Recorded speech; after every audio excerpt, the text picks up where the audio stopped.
From Tokyo, Japan and Changsha, China, this is Down to Business English with your hosts, Skip Montreux and Dez Morgan.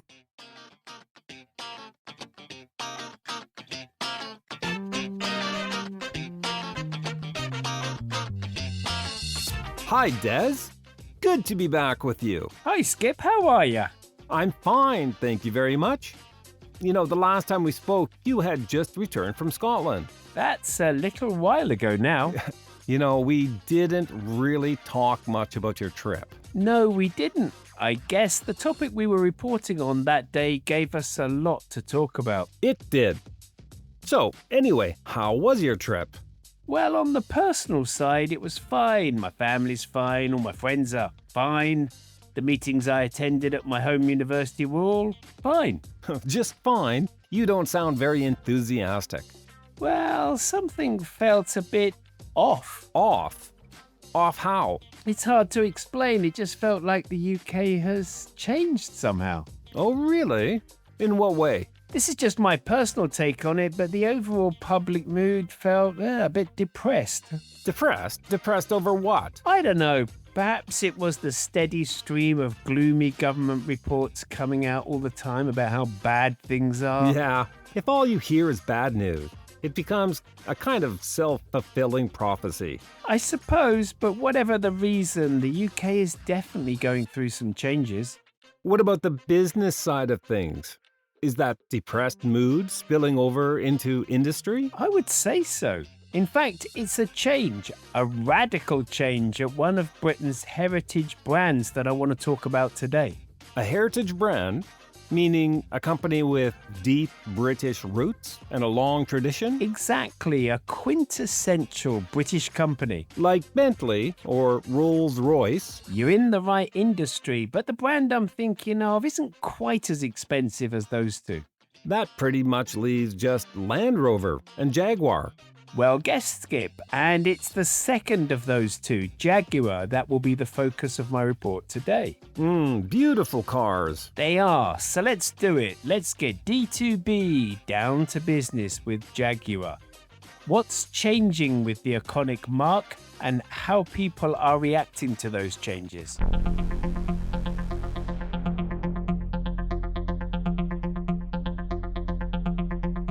You are right about Jaguar being a heritage brand. When I hear the name Jaguar, I immediately think of England. As you should.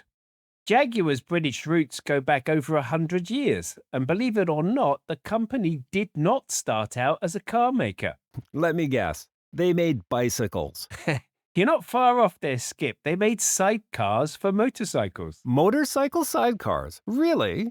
William Lyons and William Walmsley founded the Swallow Sidecar Company in 1922, and over time they branched out into designing bodies for small cars.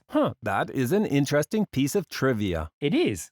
Over time they evolved from making just the body of a car to making their own vehicles under the name SS Cars. And when did the Jaguar name start being used? In 1935, when they released the SS Jaguar 2.5 litre.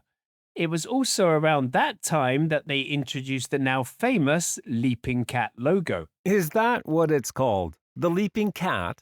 I didn't even know it had a name. Oh, it sure does. It was designed by an artist and sculptor by the name of F. Gordon Crosby, and it's meant to symbolize grace, performance, power, and the ambition to leap forward. Well, it certainly did the trick. I think most people consider the classic Jaguar cars to meet that description. The most legendary Jaguar model is probably the E-Type, introduced in 1961.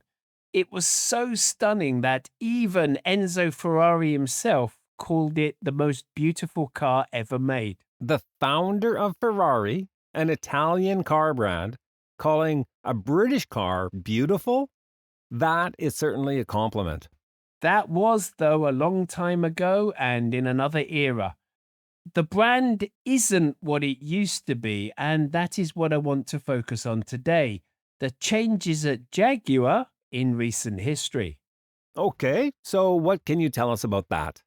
Back in 2008, Tata Motors, the Indian automotive giant, acquired Jaguar and Land Rover.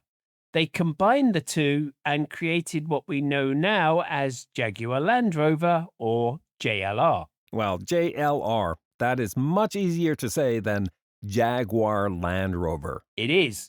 With 33,000 employees and sales of around 430,000 units in fiscal 2024-2025, JLR is the UK's biggest automaker. And those figures are for both companies combined? Yes. However, it's important to note that even though they are under the same umbrella company, they are run as two separate entities. So the issue you are going to discuss only affects Jaguar, not Land Rover. That's correct. So what is the issue with Jaguar specifically? There are a few issues. Firstly, in 2021, JLR announced that Jaguar would be transitioning their entire lineup from gas engines to electric by the end of 2025. By the end of this year, 2025? That's pretty sudden. I don't think other luxury brands are doing this quite so quickly. You're right. Mercedes-Benz, one of JLR's main competitors, originally had a plan to go all electric by 2030. But just last year, they announced that they were planning to soften this approach and react to market demands. Well, that sounds like a more measured approach. What about Jaguar's other competitors? According to a report in Car and Driver last year, BMW is expected to continue offering traditional gas-powered cars while at the same time developing its lineup of electric models until at least 2035. Again, a more flexible approach. Is Car and Driver an authority on cars? Are you kidding me? It's considered one of the most influential sources of automotive media. They have a huge influence on buyers and manufacturers alike. Dez, I live in Tokyo. Driving is not a big part of my lifestyle. Well, that would explain it then. In any case, it seems BMW and Mercedes-Benz are both taking a flexible approach to transitioning to electric vehicles. I would agree. However, Jaguar's abrupt change to an all-electric lineup is only the beginning of Jaguar's adventurous thinking. Oh, what else has Jaguar changed? That elegant leaping cat logo that we were talking about earlier has undergone an incredible transformation. No way, really? How has it been changed? Previously, the cat figure stood alone, and the name Jaguar was written in a sharp, strong, serif-style font. Which was instantly recognizable. But now the leaping cat is encased in a modern barcode-like frame, and the font used for the name has been changed to a softer, rounded font. It's still recognizable, but it's very different from Jaguar's previous branding. Okay, so Jaguar has made some design choice changes. That's not necessarily a bad thing. True, but this is where things get decidedly weird. Last December, Jaguar released a concept ad without having a car in it. An advert for a car without featuring an actual car? A little strange, I suppose. So, if there was no car, what was in the commercial? It was a 30-second video of fashion models dressed in brightly colored, futuristic-looking outfits, walking across what looked like some sort of Martian landscape. Yeah, that does sound very strange. And all through the ad were slogans flashing on the screen. Oh, what did the slogan say?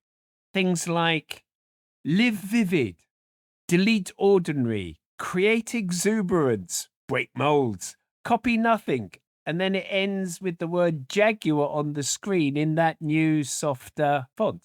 Yeah, that sounds very avant-garde. Yeah, well, whatever it was, it certainly wasn't very British. And how did that go down with the public? As you can imagine, people were somewhat confused. Until now, Jaguar has been a fairly conservative sports and luxury car brand. Now, out of nowhere, it's trying to rebrand itself to appeal to a totally different market. A radical rebrand at that. Never easy. Jaguar CEO Rowden Glover defended the ad, though. He said that if Jaguar played in the same way that other auto brands do, they would just be drowned out. But they are an auto brand, aren't they? They are. And that was exactly what Tesla CEO and fellow automaker Elon Musk pointed out on X. In fact, Musk and Glover had a bit of a snarky exchange over it. Oh, really? What did Musk say? He asked one simple question: do you sell cars? And it sort of went on from there. Typical Musk. He is known for making comments like that about companies who promote themselves as being what he regards as woke. It definitely had that woke feel to it. But it's not a bad question to ask. Is Jaguar still a car company? Have we seen any of these new electric models? Yes, Jaguar has released a prototype and concept pictures of the Type 00, which is the base concept for all the models in their electric lineup. Wait a minute. All they have is a prototype and concept pictures? I thought you said they were going to be launching these at the end of 2025. Yes, I did say that, but as these things go, there have been delays.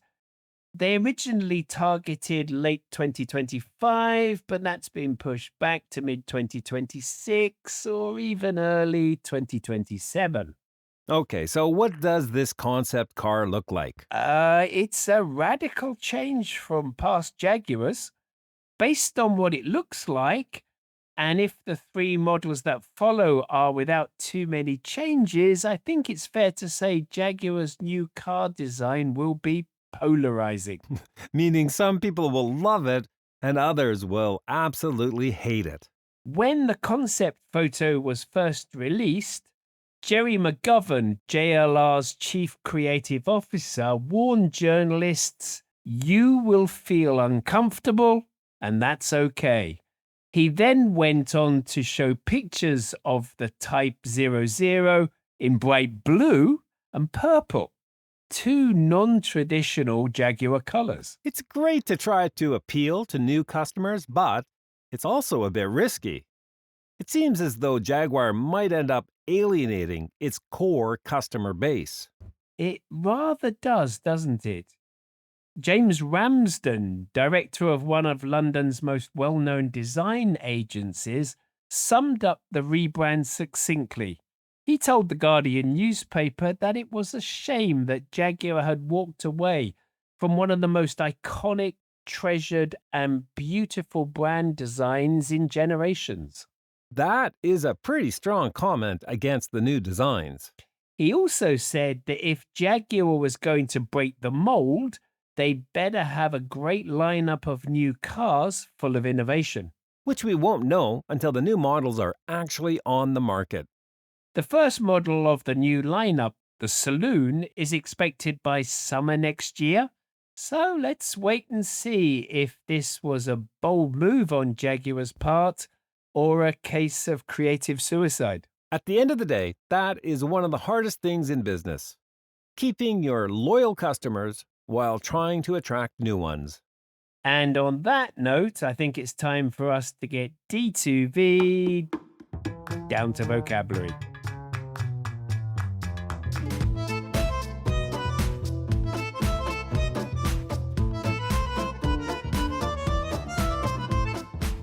The first word on our D2V list today is the adjective radical. Something that is radical is extremely different from what existed before. Radical collocates with many nouns. You can have a radical idea, propose a radical design, or come up with a radical solution to a problem. But it's especially common when talking about a change. A radical change isn't small or slow. It's a change that moves in a completely new direction. In the introduction to today's episode, Dez told us he would be reporting on a radical change happening to a British heritage brand. And then he went on to explain how Jaguar was making radical changes to its brand image and design. In other words, Jaguar's new designs are extremely different from their traditional look. Can you give us another example using radical in a business situation? Sure can. In a B2B setting, you might hear something like, "Our company is considering a radical change to our pricing model." This means the company is thinking about charging for their product or service in a completely different way. Great example. What's the next word on our list? Next, we have the idiom, a measured approach. A measured approach means doing something carefully and thoughtfully, not too fast and not too extreme. It is almost the opposite of doing something radically. If you take a measured approach, you consider the risks, think through your options, and move forward step by step. In today's episode, Skip used this expression when talking about Mercedes-Benz. After I explained that Mercedes had announced they would go fully electric by 2030, Skip said it sounded like a more measured approach. In simpler terms, Mercedes isn't rushing into the EV market. Unlike Jaguar, Mercedes is taking their time and carefully making decisions according to what they see happening in the market. Can you give us another example using a measured approach in a business setting, Skip? Sure. As you know, AI is everywhere these days. Most Fortune 500 companies are in a rush to implement it in their organization. Yeah, there seems to be a lot of pressure to adopt AI quickly. Well, one company that is taking a measured approach to AI is the global investment bank, Goldman Sachs. They are choosing to move slowly, focusing on human oversight rather than quickly replacing workers with AI. A nice example. Thanks. Moving on. Our next and final word on the D2V list today is the phrase, to be an authority on something. If someone is an authority on something, it means they are an expert in that subject. People trust what they say because they have deep knowledge and experience. Exactly. When you call someone an authority on something, you're saying they really know the topic well. We can talk about an authority on branding, an authority on leadership, or even an authority on the financial markets. In today's episode, Dez said that Car and Driver magazine is considered an authority on cars and the automotive industry. In other words, Car and Driver is a trusted expert in the automotive field. They've been reviewing cars for a long time, and their opinions influence both buyers and car manufacturers. Dez, I consider you to be an authority on all things British. Whiskey, football, even cricket. Well, that's nice of you to say, Skip, but I don't consider myself to be an authority on all things British anymore, as I've been out of the country for a long time. But I will still drink a nice glass of single malt once in a while. Would you like to help Down to Business English reach more people wanting to improve their business English skills? Follow Down to Business English on Apple Podcasts, YouTube Music, Spotify, or any place podcasts are found. Leave a rating and a review and tell everyone how much you enjoy the show.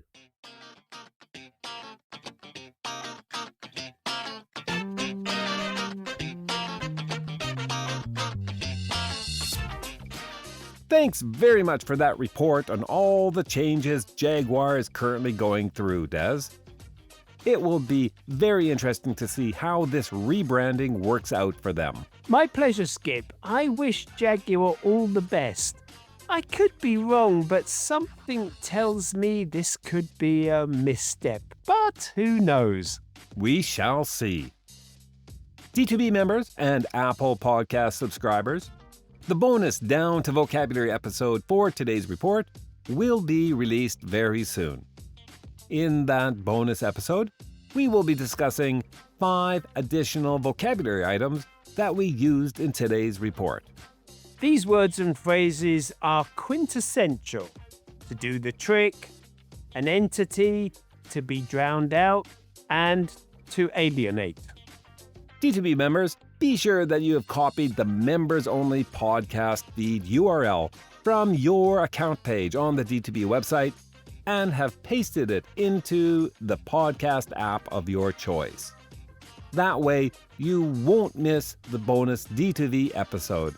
And Apple Podcast subscribers, you don't need to do anything. The bonus D2V episode will appear automatically in your podcast feed once it's released. And if you are not yet a D2B member or an Apple Podcast subscriber, but you find Down to Business English helpful for your business English studies, please do consider supporting the show. As a member, you'll gain access to all our bonus vocabulary episodes, members-only episodes, our interactive audio scripts, along with the complete library of our PDF scripts. To become a D2B member, just visit d2benglish.com/membership and sign up today. Thanks for listening, everyone. See you next time. Bye-bye.